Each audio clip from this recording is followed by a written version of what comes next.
Okay, welcome to the Fantastic Freezer Assembly Room, and we want to show you what one shelf consists of, what you'll receive, and what it looks like when it's assembled.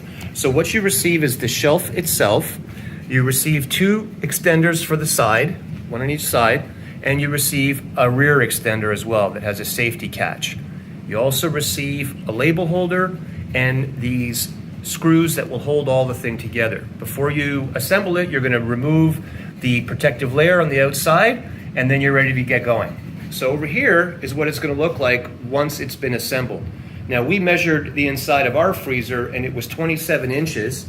You're going to deduct 1.074 inches for the post segments that are going to be on the inside of the freezer holding this all together.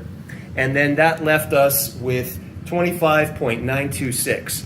So what's important is that when you use the extenders, you want to try to keep the same amount of holes on each side. And the reason is that the back extender has a safety catch on there. You see that? And when you pull out the shelf, if there's a lot of weight on the front, the shelf will tilt forward and it'll catch on these safety catches on the shelf above it.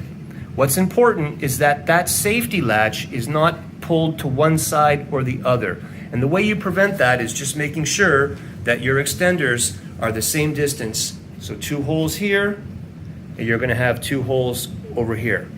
Okay, so once you've got your side extenders in place, you're gonna put your rear extender, obviously with the safety catch facing upwards.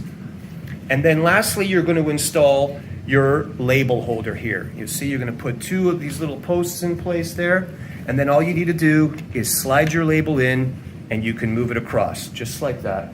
I'm gonna put a couple in there, and there's one there for burgers. I'm gonna slide it over. I'm gonna have some lasagna in there. So when I'm done, you'll see that it's gonna look like that, and it's ready to go into your freezer.